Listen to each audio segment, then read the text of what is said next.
Welcome to All Things Eerie, a collection of spooky tales brought to you by the Nashville Public Library. Here we welcome the unwelcome, try to settle the unsettling, and play host to the undeparted, the undead, and, shall we say, the unreasonable. As we enter the land of shadows and uncertainty, the twilight of your imagination, relax while we pull aside the curtain. Indeed, lift the veil of the secret and unknown. And don't look around too much.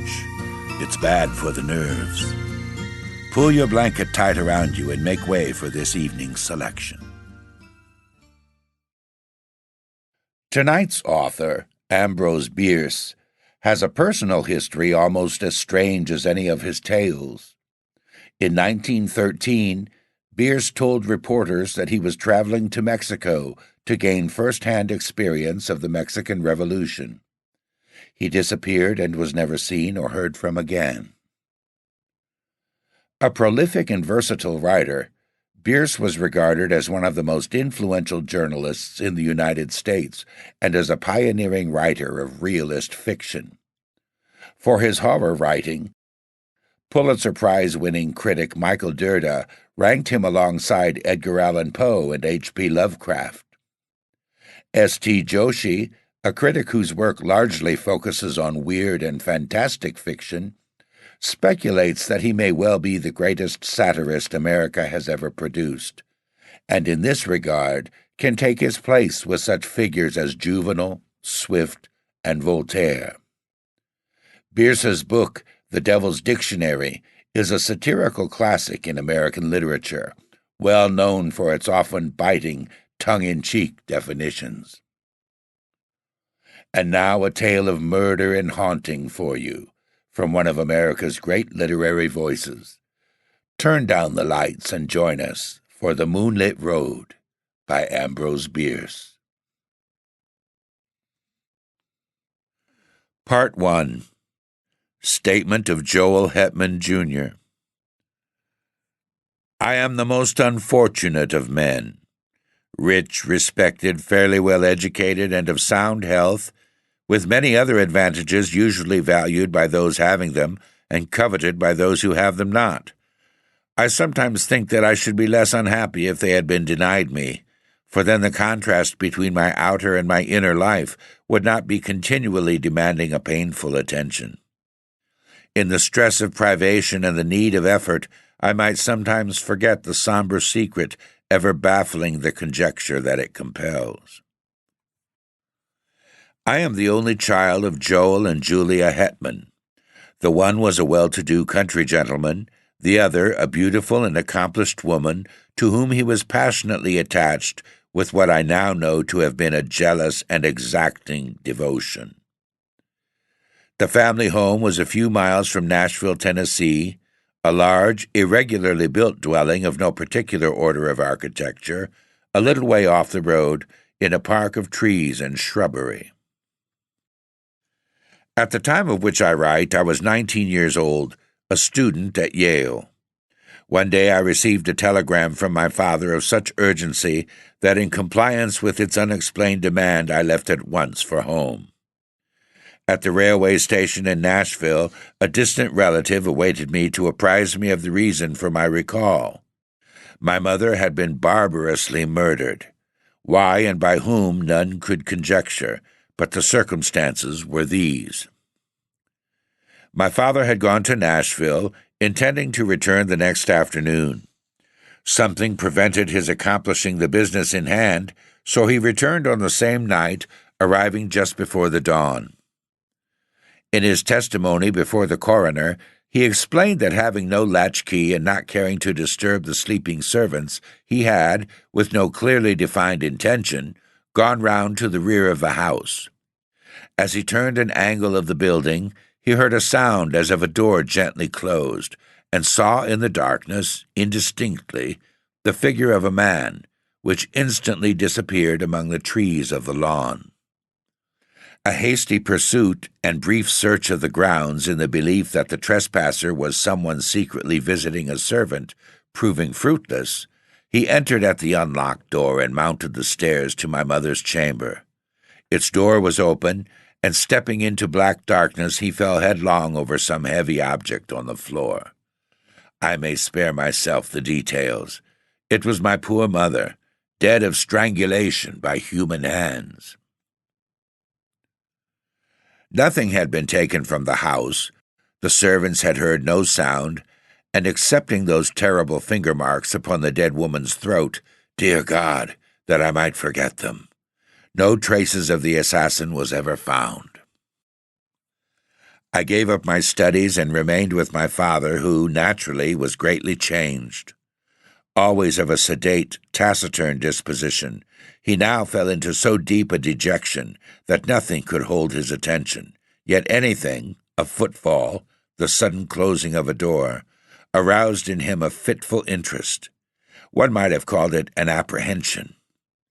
At any small surprise of the senses he would start visibly and sometimes turn pale, then relapse into a melancholy apathy deeper than before. I suppose he was what is called a nervous wreck. As to me, I was younger then than now. There is much in that. Youth is Gilead, in which is balm for every wound. Ah, that I might again dwell in that enchanted land. Unacquainted with grief, I knew not how to appraise my bereavement. I could not rightly estimate the strength of the stroke. One night, a few months after the dreadful event, my father and I walked home from the city. The full moon was about 3 hours above the eastern horizon. The entire countryside had the solemn stillness of a summer night. Our footfalls and the ceaseless song of the katydids were the only sound aloof.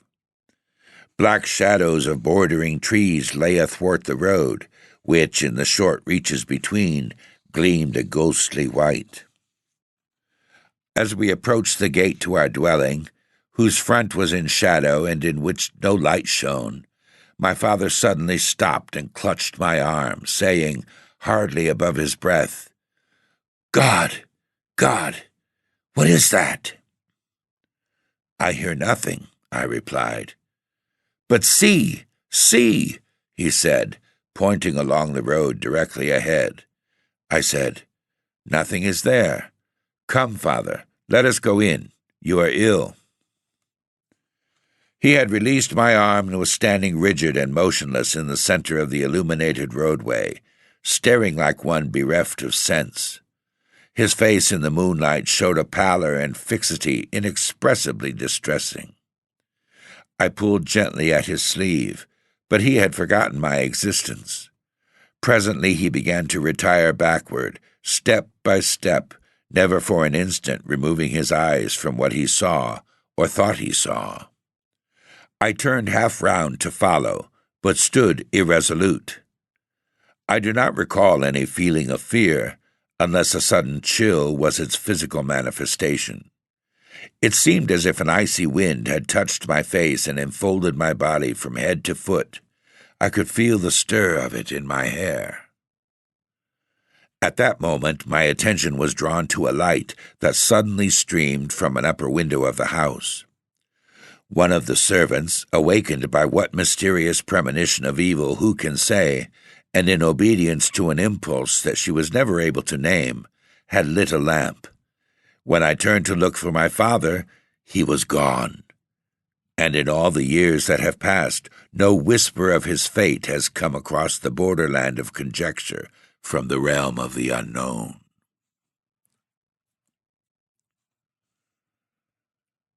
Part 2. Statement of Caspar Grattan. Today I am sad to live. Tomorrow, here in this room, will lie a senseless shape of clay that all too long was I. If anyone lift the cloth from the face of that unpleasant thing, it will be in gratification of a mere morbid curiosity.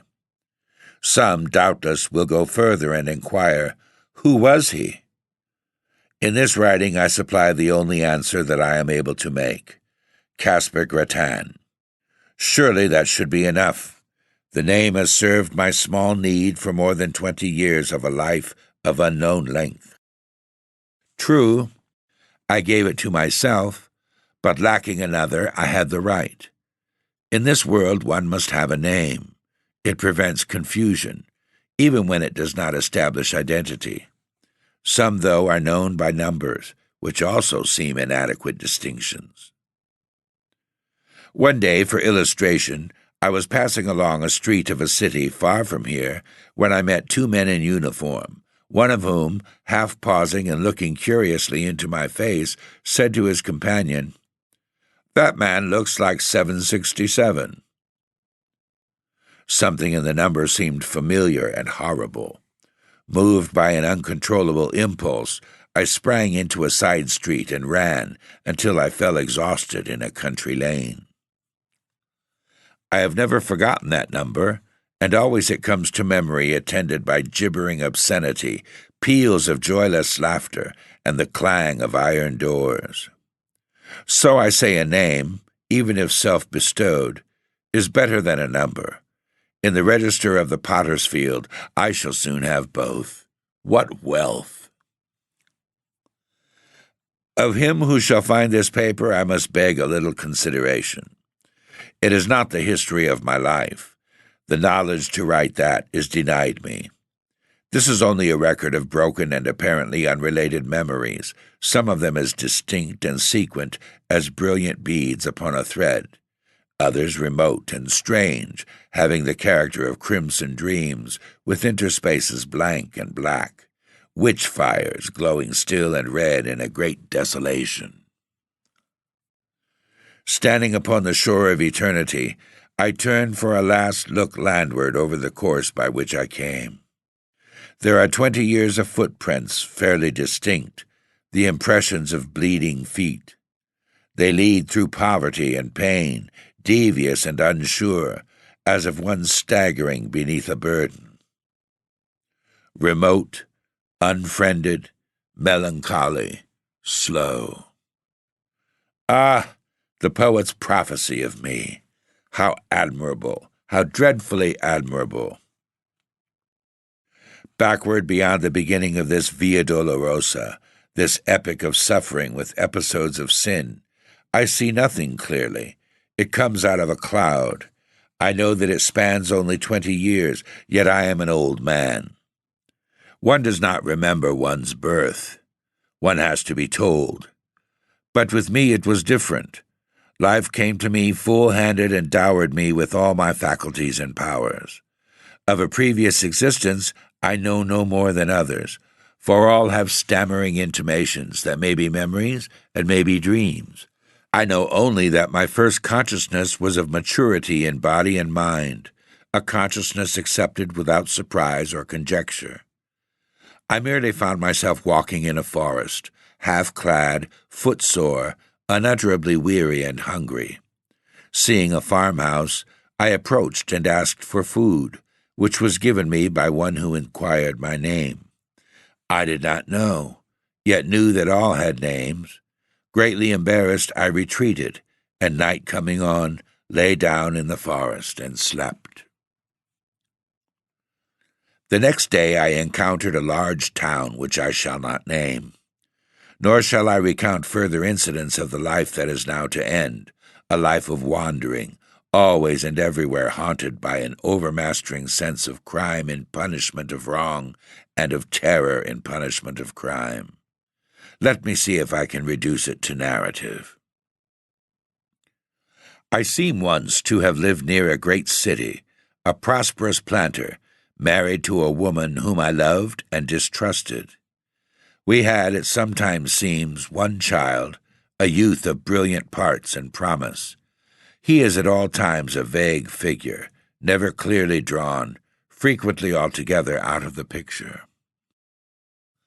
One luckless evening it occurred to me to test my wife's fidelity in a vulgar, commonplace way, familiar to everyone who has acquaintance with the literature of fact and fiction. I went to the city, telling my wife that I should be absent until the following afternoon. But I returned before daybreak and went to the rear of the house, purposing to enter by a door with which I had secretly so tampered that it would seem to lock, yet not actually fasten. As I approached it, I heard it gently open and close, and saw a man steal away into the darkness. With murder in my heart, I sprang after him, but he had vanished without even the bad luck of identification. Sometimes now I cannot even persuade myself that it was a human being. Crazed with jealousy and rage, blinded and bestial with all the elemental passions of insulted manhood, I entered the house and sprang up the stairs to the door of my wife's chamber. It was closed, but having tampered with its lock also, I easily entered, and despite the black darkness, soon stood by the side of her bed. My groping hands told me that although disarranged, it was unoccupied. She is below, I thought, and terrified by my entrance, has evaded me in the darkness of the hall. With the purpose of seeking her, I turned to leave the room, but took a wrong direction, the right one. My foot struck her, cowering in a corner of the room. Instantly my hands were at her throat, stifling a shriek. My knees were upon her struggling body, and there in the darkness, without a word of accusation or reproach, I strangled her till she died. There ends the dream. I have related it in the past tense, but the present would be the fitter form, for again and again the somber tragedy reenacts itself in my consciousness. Over and over I lay the plan, I suffer the confirmation, I redress the wrong. Then all is blank, and afterward the rains beat against the grimy window panes, or the snows fall upon my scant attire. The wheels rattle in the squalid streets where my life lies in poverty and mean employment. If there is ever sunshine, I do not recall it. If there are birds, they do not sing. There is another dream, another vision of the night. I stand among the shadows in a moonlit road. I am aware of another presence, but whose I cannot rightly determine. In the shadow of a great dwelling, I catch the gleam of white garments. Then the figure of a woman confronts me in the road. My murdered wife. There is death in the face. There are marks upon the throat. The eyes are fixed on mine with an infinite gravity which is not reproach, nor hate, nor menace, nor anything less terrible than recognition. Before this awful apparition I retreat in terror, a terror that is upon me as I write. I can no longer rightly shape the words. See, they... Now I am calm. But truly there is no more to tell. The incident ends where it began, in darkness and in doubt. Yes, I am again in control of myself, the captain of my soul.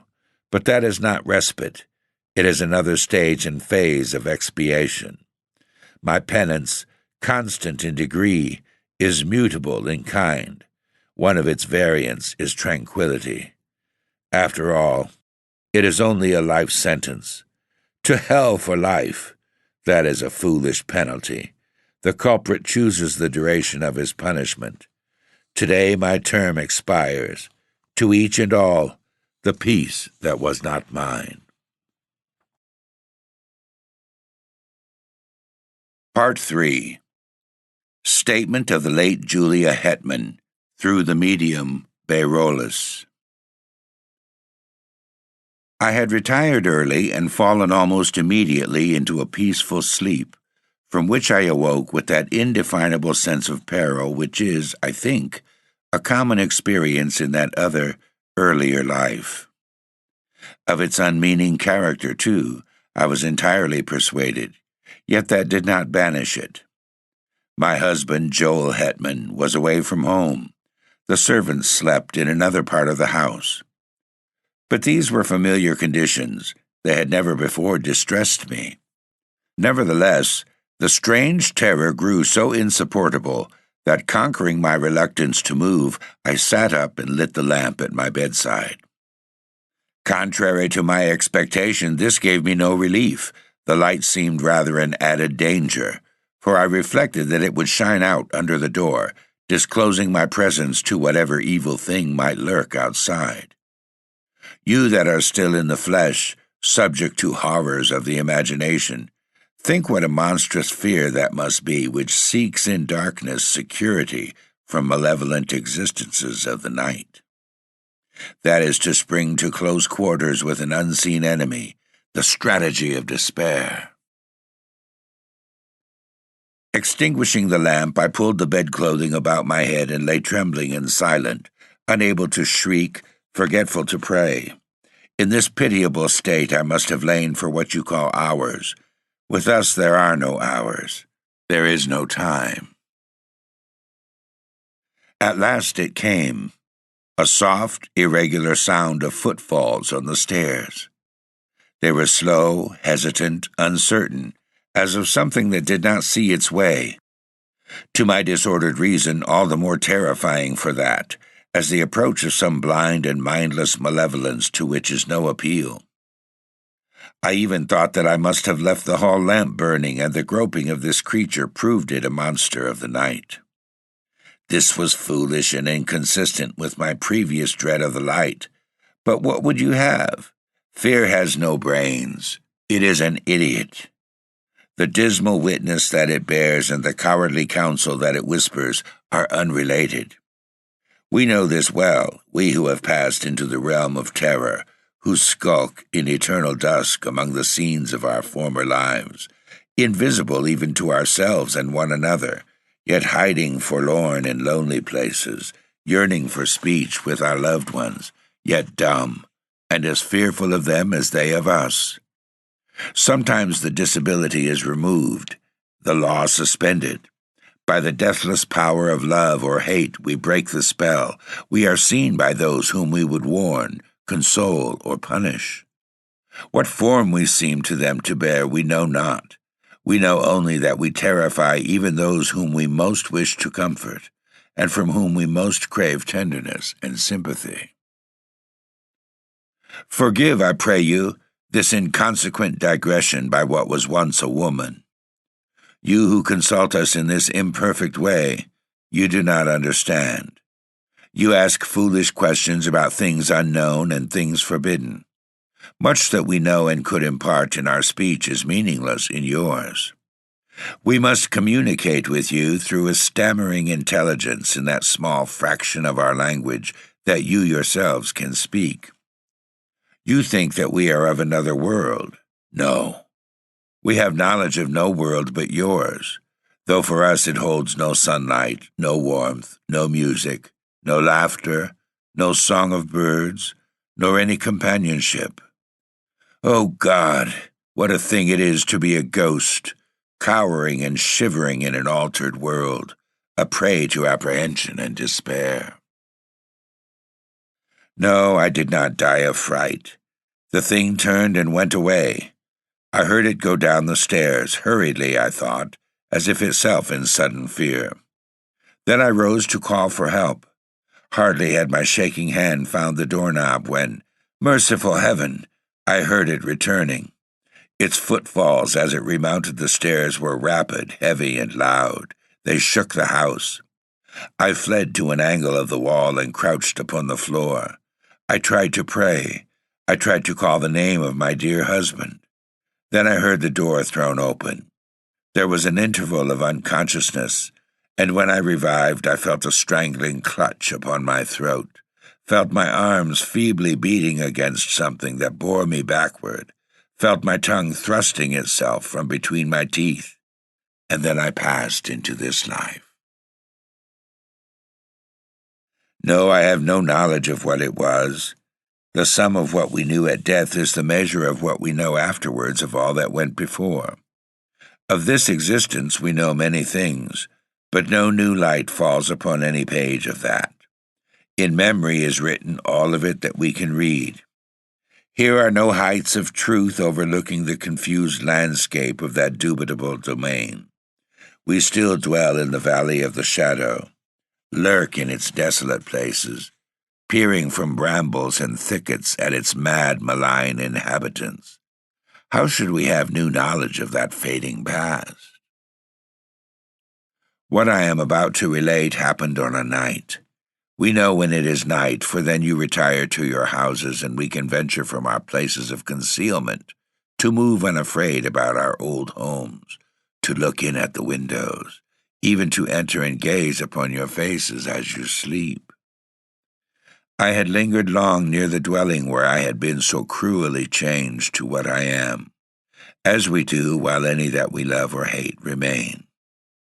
Vainly I had sought some method of manifestation, some way to make my continued existence and my great love and poignant pity understood by my husband and son. Always if they slept they would wake, or if in my desperation I dared approach them when they were awake, would turn toward me the terrible eyes of the living, frightening me by the glances that I sought from the purpose that I held. On this night I had searched for them without success, fearing to find them. They were nowhere in the house, nor about the moonlit lawn. For although the sun is lost to us forever, the moon, full-orbed or slender, remains to us. Sometimes it shines by night, sometimes by day, but always it rises and sets, as in that other life. I left the lawn and moved in the white light and silence along the road, aimless and sorrowing. Suddenly I heard the voice of my poor husband in exclamations of astonishment, with that of my son in reassurance and dissuasion. And there by the shadow of a group of trees they stood, near, so near. Their faces were toward me, the eyes of the elder man fixed upon mine. He saw me. At last he saw me. In the consciousness of that, my terror fled as a cruel dream. The death spell was broken. Love had conquered law. Mad with exultation, I shouted. I must have shouted. He sees! He sees! He will understand! Then, controlling myself, I moved forward, smiling and consciously beautiful, to offer myself to his arms, to comfort him with endearments, and with my son's hand in mine, to speak words that should restore the broken bonds between the living and the dead. Alas, alas, his face went white with fear. His eyes were as those of a hunted animal. He backed away from me as I advanced, and at last turned and fled into the wood, whither it is not given me to know. To my poor boy, left doubly desolate, I have never been able to impart a sense of my presence. Soon he, too, must pass to this life invisible and be lost to me forever.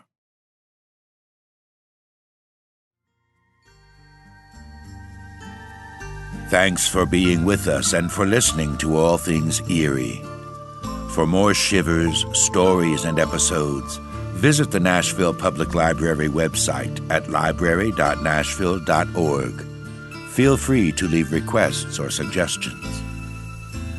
Original music for this podcast is by Dawn Northwind and was produced and recorded by Adam Dean. Art design is by Allison Price. NPL studio engineering is by Forrest Eagle, all of whom, with me, send their very best wishes to you for a very good night.